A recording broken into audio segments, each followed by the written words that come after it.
les marchés financiers avec IG Markets, CFD Trading. Bonjour, c'est Gilles du site boursicoté.com. Voici l'analyse technique du CAC 40 pour cette journée donc du jeudi 6 septembre 2012. Avec aujourd'hui donc cette forte séance de hausse, puisqu'après une ouverture donc déjà haussière à 3414,52, nous avons marqué un point bas à 3411,51 avant de clôturer 100 points plus haut sur le plus haut du jour à 3509,88 points. Le CAC 40 gagne 3,06% sur cette séance, presque 104 points, un peu plus de 104 points gagnés par rapport au cours de clôture d'hier. C'est donc une forte séance de hausse.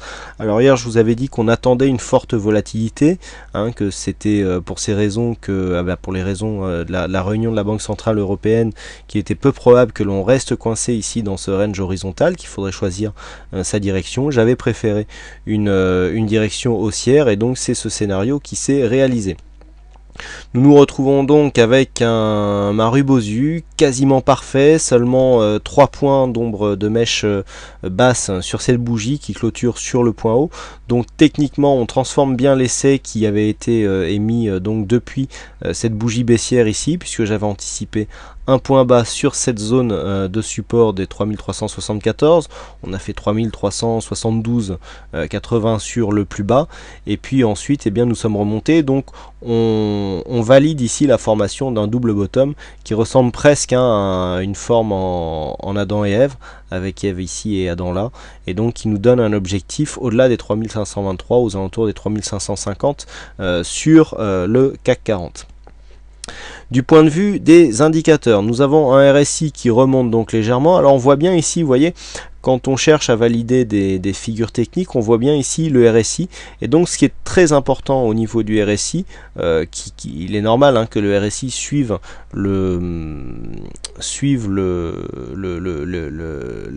la direction des cours, c'est de voir que ici le point bas est légèrement plus haut. Donc on était vraiment sur une phase ici de possible retournement à la hausse, et donc c'est bien ce qui s'est passé aujourd'hui. Donc on suit le RSI, donc suit les cours, et donc on retrouve bien ici cette formation avec une prédominance haussière, puisque le deuxième point bas, alors que les points bas sont quasi équivalents sur la cotation, et bien ici on est légèrement plus haut. Donc confirmation ici avec un RSI qui remonte ici en direction de cet ancien support. Alors on n'a pas les mêmes formations en support résistance, à part là où on a eu effectivement un petit retour, mais depuis qu'on a cassé ici ce support, sur le RSI il faudra trouver d'autres phases d'évolution, mais ici ce support sera totalement invalidé, ne se transformera pas en résistance vraisemblablement. Du point de vue des autres indicateurs, nous avons le stochastique donc qui avait annulé déjà son signal baissier, qui est en train de repartir à la hausse, donc on ne validera pas ici un signal haussier puisque nous ne partons pas de la phase de la zone de survente, donc on remonte en direction de la zone neutre. Et puis au niveau du MACD, celui-même qui avait anticipé le retournement, avec aussi, on le voit bien ici, les deux bottoms qui sont légèrement remontants, ici l'anticipation ici de retournement qui s'était passé là. Je vous avais dit que pour valider ici le faux retournement, il fallait qu'on ait un histogramme qui soit inférieur à celui-ci. Et bien aujourd'hui, hier on s'est retourné déjà, et puis on valide aujourd'hui tout à fait le retournement, donc belle dynamique haussière en ce qui concerne le MACD. Alors retenez bien ici la formation du MACD, vous allez voir que par rapport au cours, malgré certains éléments, nous avons quand même pas mal de potentiel de hausse, puisque là on a vraiment beaucoup de chemin à faire pour arriver dans des zones de retournement haussier, seulement du point de vue du MACD. Au niveau des volumes, ce qui est intéressant de constater, c'est que nous avons une confirmation de ce que je vous disais hier, à savoir que on avait une inversion du sens des cours, puisqu'on était ici sur une phase haussière et que les volumes avaient tendance à remonter, et que ça faisait 2 fois ici que nous avions des séances haussières qui nous provoquaient des volumes supérieurs à ce qu'ils sont lorsque les séances étaient baissières. Donc c'était un signe aussi d'un possible retournement à la hausse. Donc tous ces éléments mis bout à bout, nous voyons ici la volatilité qui elle aussi est bien montée, et bien tous ces éléments bout à bout m'avaient conduit à anticiper donc une probabilité supérieure sur la phase de hausse. Donc on a bien eu l'anticipation en fait était la bonne, puisque je vous avais annoncé un objectif de consolidation à 3374, on a été légèrement plus bas, mais l'objectif a été parfaitement validé. Ici on a une sortie qui se fait sur une phase dynamique avec un retour. Ici je vous avais dit qu'on aurait certainement une formation en double bottom sur un plus bas ici sur les 3374, et ensuite on est remonté, on valide le double bottom, donc l'objectif se situera approximativement à 3550, puisqu'on a ici entre 74 et 3458, et bien environ 26 et 58, ça fait 84 points, que si l'on rajoute ici, et bien ça nous fait environ 3444, donc on est aux environs de 3540-50. Voilà, donc c'est vraiment la zone d'objectif que nous avons. Personnellement j'ai des objectifs, déjà on avait des objectifs de retour sur les 3524 points, il y a des objectifs intermédiaires un peu plus haut, et donc cette zone ici entre 3540 et 550 représente une bonne zone d'objectif pour cette phase directe, et on voit qu'ici on n'a plus qu'à s'affranchir ici du précédent point haut qui normalement ne devrait pas faire un gros obstacle, puisqu'on est vraiment ici sur une phase où il y a une grosse dynamique, peu de consolidation puisqu'on a à peine venu effleurer 50%, et on repart tout de suite, donc on a une succession de points bas toujours de plus en plus haut, donc logiquement si la tendance continue on devrait avoir un point haut qui devrait venir s'inscrire au-delà des 3524 points.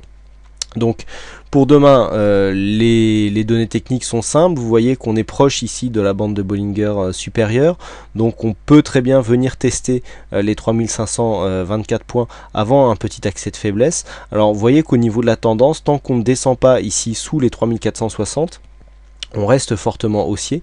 Il peut très bien y avoir ici, après la cassure de ce point bas, une phase ici où l'on va venir tester la zone des 3524 points, puis on peut avoir une phase de consolidation qui revient ici consolider en direction de l'ancienne résistance qui deviendra support, et donc ça sera en cas de consolidation un retournement sur cette zone qui nous donnera une confirmation de la tendance de fond, à savoir l'inscription d'un nouveau plus haut.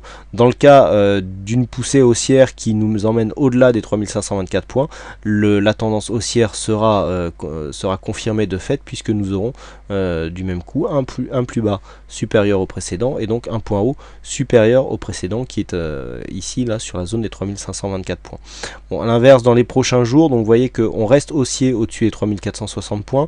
Si on revenait ici sous les 3460 points, on serait dans une espèce de phase neutre ici entre 3370 points et 3460. Par contre, comme je vous le disais hier, une cassure des 3374 points, notamment en clôture, eh bien, nous donnerait un échec de ce rebond, et donc l'invalidation de cette continuité haussière du mouvement moyen terme. Donc voilà ce que l'on peut dire en gros sur cette analyse technique. Donc je rappelle le point principal pour demain: continuité haussière, attention à la bande de Bollinger qui peut être enfoncée, mais qui va quand même commencer à jouer un petit peu, à faire un petit peu barrage et donc résistance, même si là, du fait de l'augmentation de la volatilité, on devrait voir les bandes qui vont s'écarter progressivement, mais tant qu'on ne s'approche pas ici des 3460 points, le biais reste fortement haussier. Alors nous avons ici un Marubozu. En général on a tendance à dire que le 50% du Marubozu constitue un gros support.